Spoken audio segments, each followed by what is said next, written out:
Sir कल मैं petrol pump पे गया, मैंने अपनी गाड़ी में पेट्रोल भरवाया और वहाँ पे 100 रुपये यहाँ पे भी बिकने लग गया। पहले दिल्ली में था तो यहाँ 92 93 था। ये एक मुद्दा विपक्ष लेके चल रहा है। यहाँ अनएम्प्लॉयमेंट बहुत ज़्यादा बढ़ चुकी है, ये दूसरा मुद्दा विपक्ष लेके चल रहा है। तीसरा जो रोड्स का इंफ्रास्ट्रक्चर, आप खुद यहाँ पे सुंदरनगर वाले सड़क की हालत देखी होगी। 4 लेन काफ़ी समय से चल रहा है। जो आप ब्रिगेडियर साहब खुद 4 लेन संघर्ष समिति उन्होंने बनाई थी, आज वही संघर्ष समिति उनके एंटी हो चुकी है। ये सारे मुद्दे जो हैं सर, कहीं ना कहीं आपको लगता नहीं है कि ये आपके लिए बहुत ही मुश्किल पैदा कर सकते हैं? अगर बरागटा जी अपना नामांकन वापस नहीं लेते हैं तो भाजपा क्या कार्रवाई करेगी और क्या कार्रवाई अभी होनी है? परंतु अंतिम समय जब समाप्त हो जाएगा उसके बाद भी अगर नाम वापस नहीं लिया तो हमारी पार्टी का जो प्रदेश स्तर पे फैसला है वो उसके बारे में लेगी। निष्कासित किया जा सकता है उनको पार्टी। ऐसा भी तो हो सकता है जैसे कोई डॉक्टर है, बहुत बढ़िया डॉक्टर है, तो उसका बेटा जो है वो भी तो एक बढ़िया डॉक्टर बन सकता है। तो आपको नहीं लगता कि अगर उनमें ये काबिलियत है तो पार्टी को काबिलियत पहले देखनी चाहिए और परिवारवाद, मतलब एक बैलेंस होना चाहिए? देखिए, जब मैं प्रवक्ता के नाते आपके साथ बात कर रहा हूँ तो मैं पार्टी की बात करूँगा। और ये अपवाद रहे हैं, जैसे आपने आदरणीय अनुराग जी का नाम लिया है, पर दुर्भाग्य चेतन बरागटा जी का है कि वो अपवाद नहीं बन सके। सदर का वोट बहुत ज़्यादा वोट है और जो सुखराम जी की अपनी जो एक फ़ैन फॉलोइंग रही है, कि आपको लगता है कि ब्रिगेडियर साहब की राह में एक रोड़ा है वो? और जहाँ तक उनके परिवार की बात है, वो फैसला तो उनको लेना है, द्वंद्व तो उनका परिवार में है। वो जो फैसला लेंगे उसके बाद ही हम विचार कर सकते हैं। आप चाहते हैं अनिल जी प्रचार में उतरें? तिवारी जी ने आज कहा था कि ब्रिगेडियर साहब ने कौन सा युद्ध जीत लिया, वो कोई बड़ा युद्ध तो था नहीं करगिल का, और वो हमारी ज़मीन पे पाकिस्तानी आए थे तो उनको खदेड़ा ही है। क्या कहेंगे इस पर? यही तो उनकी मानसिकता, यही तो मैंने कहा कि कांग्रेस पार्टी की ना तो कोई नीति है ना कोई विचारधारा है।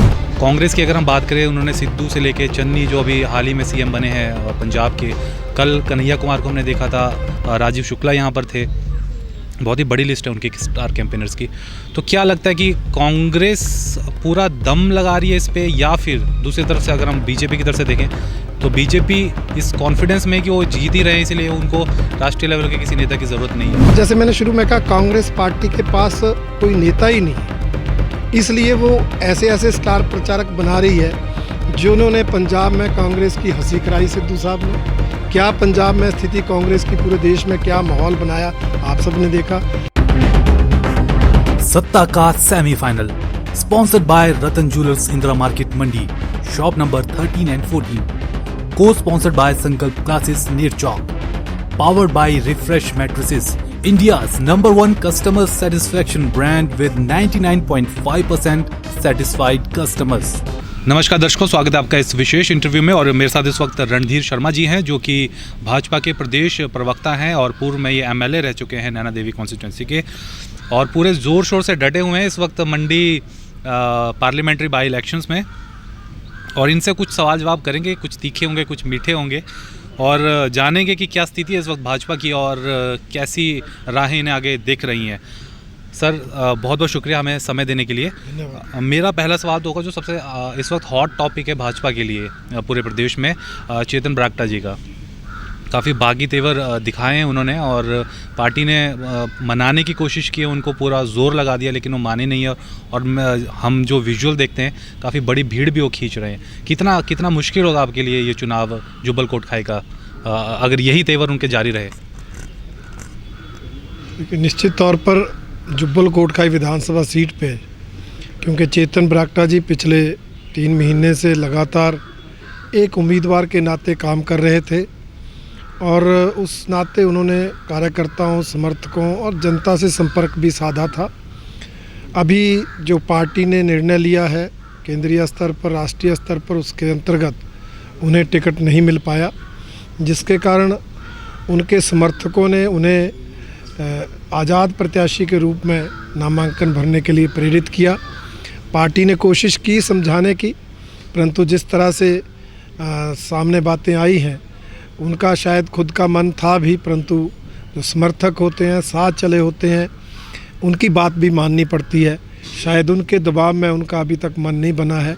हमारे प्रयास जारी हैं, उम्मीद है नामांकन के अंतिम समय तक हम सफल हो पाएंगे।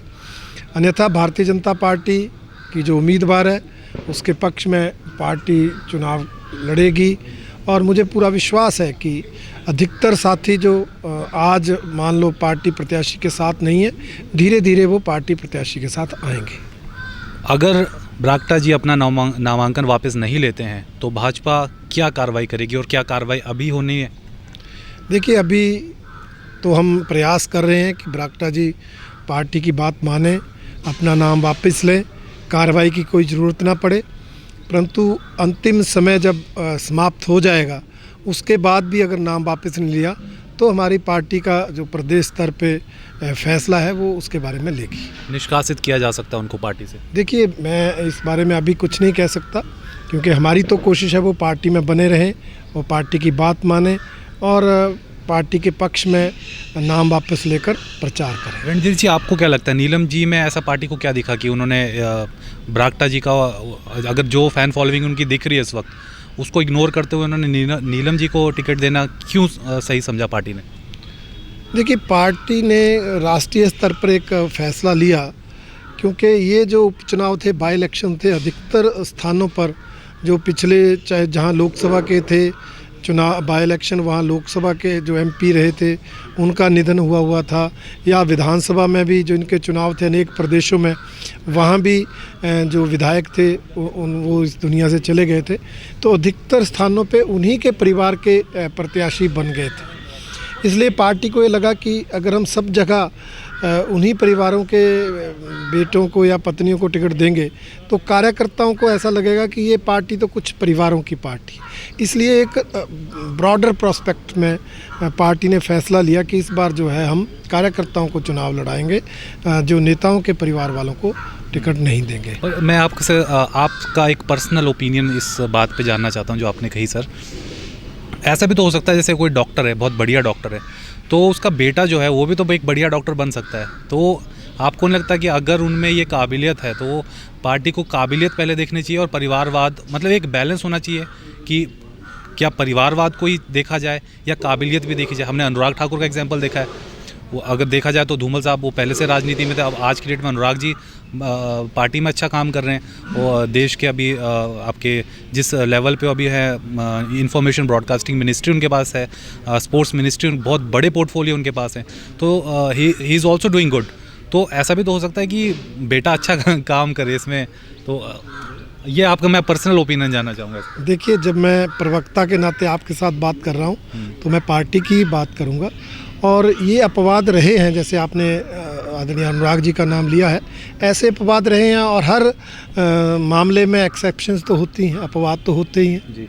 तो ये भी एक अपवाद रहा है, आगे भी अपवाद हो सकते हैं, पर दुर्भाग्य चेतन बरागटा जी का है कि वो अपवाद नहीं बन सके।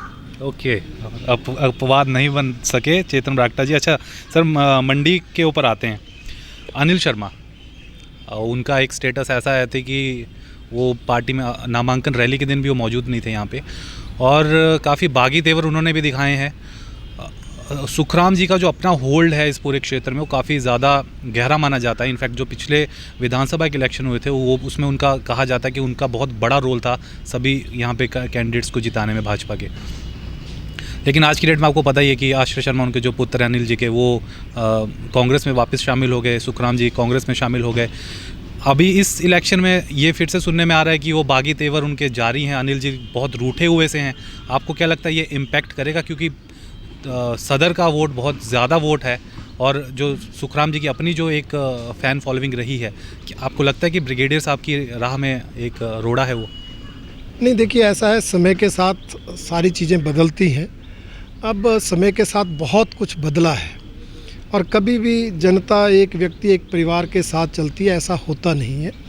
भारतीय जनता पार्टी एक बहुत बड़ा परिवार है। भारतीय जनता पार्टी विश्व की सबसे बड़ी राजनीतिक पार्टी है और हमने यहाँ से ब्रिगेडियर खुशहाल सिंह जी को टिकट दिया है, और उनके जो काम रहे हैं, चाहे वो कारगिल युद्ध में रहे हैं, चाहे अपने सेना के में रहे हैं, वो एक बहुत ही हमारे लिए स्वाभिमान का विषय है, मान सम्मान का विषय है।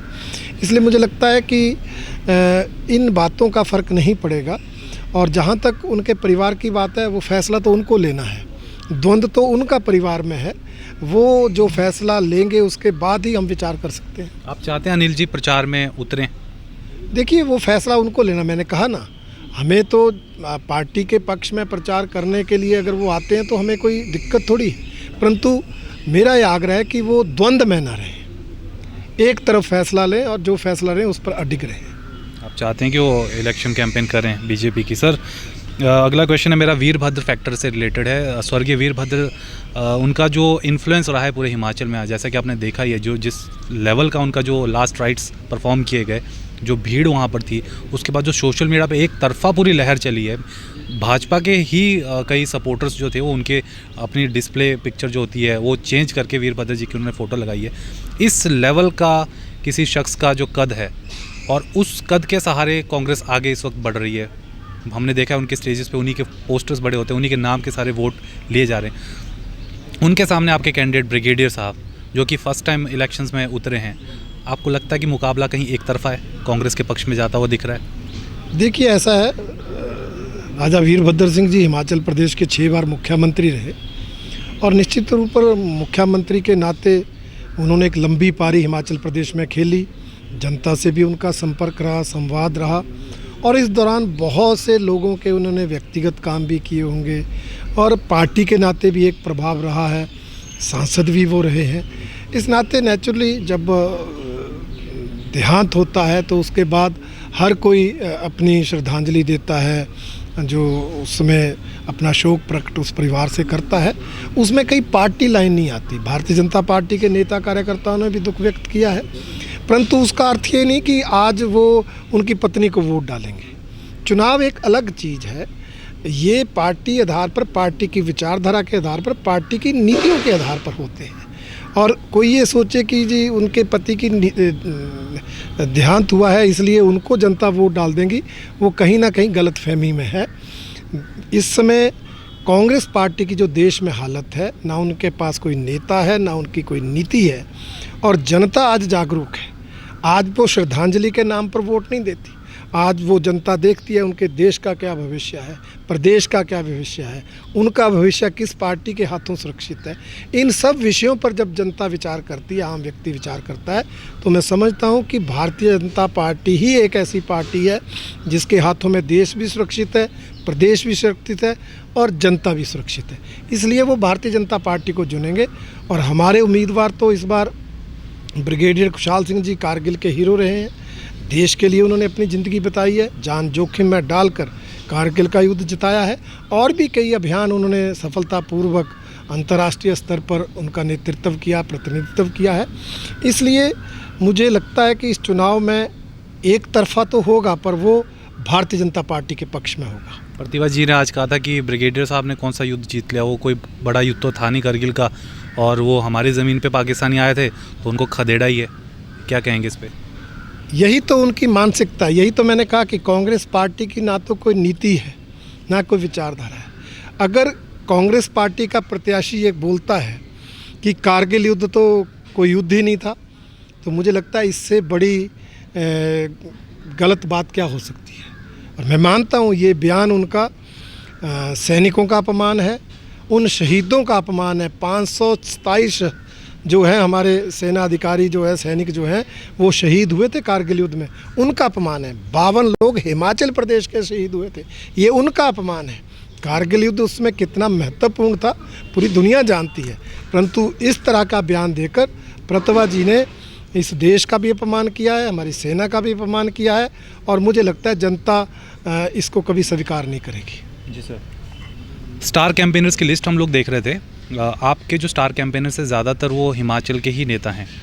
कांग्रेस की अगर हम बात करें, उन्होंने सिद्धू से लेके चन्नी जो अभी हाल ही में सीएम बने हैं पंजाब के, कल कन्हैया कुमार को हमने देखा था, राजीव शुक्ला यहाँ पर थे।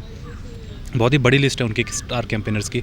तो क्या लगता है कि कांग्रेस पूरा दम लगा रही है इस पे, या फिर दूसरी तरफ से अगर हम बीजेपी की तरफ से देखें तो बीजेपी इस कॉन्फिडेंस में कि वो जीत ही रहे हैं इसलिए उनको राष्ट्रीय लेवल के किसी नेता की ज़रूरत नहीं है, या फिर वो हो सकता है भविष्य आने वाले दिनों में वो आएंगे? क्या कहेंगे इस पर?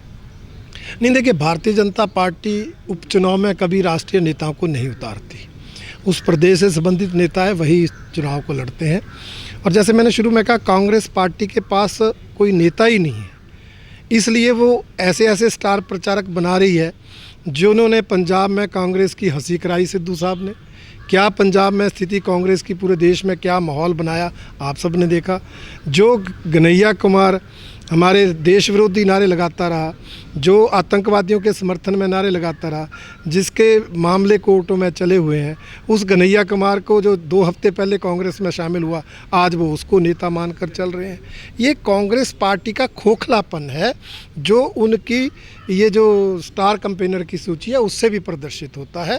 कांग्रेस पार्टियों को अपने जो उनके पुराने नेता हैं, जो प्रतिष्ठित नेता हैं, उन पर विश्वास नहीं रहा है।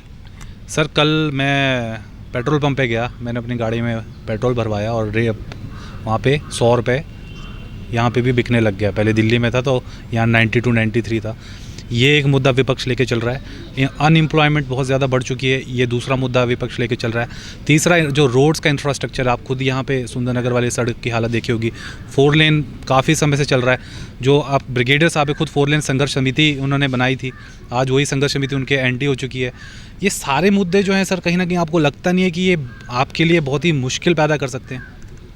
नहीं देखिए, स्पेशली अनएम्प्लॉयमेंट एंड महंगाई। नहीं देखिए, जहाँ तक महंगाई की बात है, अब हम सब जानते हैं 2 साल से हमारा प्रदेश, देश, पूरी दुनिया कोरोना महामारी से घिरा हुआ है। कोरोना वैश्विक महामारी है और पेट्रोल डीजल की कीमतें भी वैश्विक स्तर पर तय होती हैं। और कोरोना महामारी के कारण जहां आम आदमी के घर का बजट खराब हुआ, प्रदेश सरकारों का भी हुआ, राष्ट्रीय सरकारों का भी हुआ, इसलिए उस सारे संदर्भ में वैश्विक स्तर पर पेट्रोल और डीजल की कीमतें बढ़ रही हैं और उसके कारण ट्रांसपोर्टेशन महंगा हो जाता है, बाकी चीज़ों की कीमतें बढ़ती हैं। कहीं हमारी सरकारों ने, चाहे केंद्र की चाहे प्रदेश की, कोई एक्स्ट्रा टैक्स नहीं लगाया जिसके कारण महंगाई बढ़ी है। हमारी सरकारों के कारण कोई महंगाई नहीं बढ़ी है। ये एक हालात ऐसे बने हैं कोरोना महामारी के कारण, जिसके कारण महंगाई बढ़ी है। सरकारें प्रयास कर रही है उनको कम किया जाए, उसमें वो सफल होंगे और इस विषय को जनता जानती है।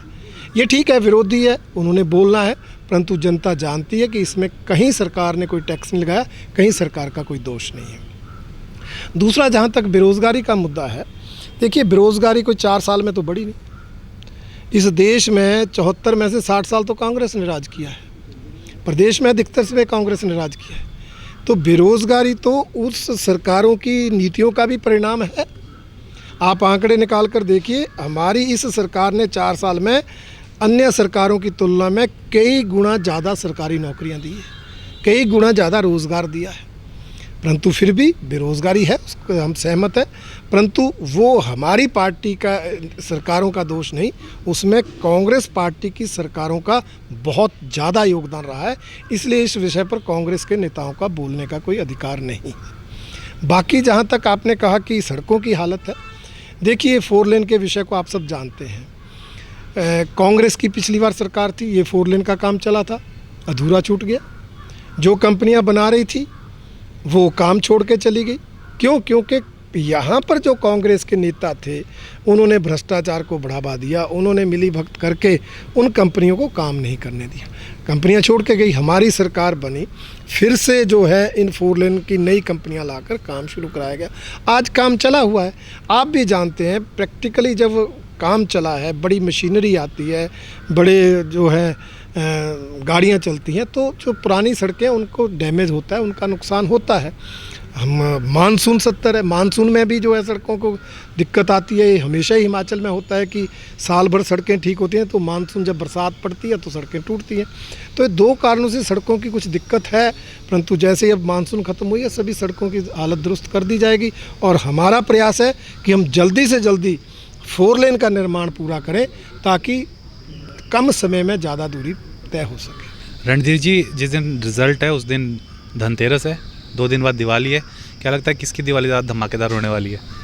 दिवाली तो भारतीय जनता पार्टी की धमाकेदार होगी और मैं तो दीपावली की पूरी जनता को बधाई देता हूँ, शुभकामनाएं देता हूँ और यही अपील करना चाहता हूँ, वो सुख समृद्धि उनके जीवन में आए, कोरोना महामारी इस दुनिया से जाए और आदरणीय मोदी जी और आदरणीय जयराम ठाकुर जी जो पिछले कुछ सालों से इस देश और प्रदेश की सेवा कर रहे हैं, उनके हाथ मजबूत हों और सभी मिलकर दिवाली मनाएं।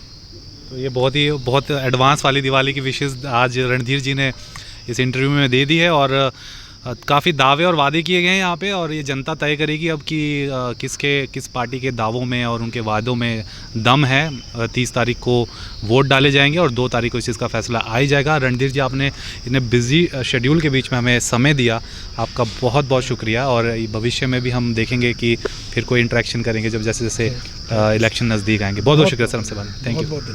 फेसबुक पर पोल स्टार हिमाचल का पेज लाइक करें और यूट्यूब पर हमारा चैनल सब्सक्राइब करना ना भूलें।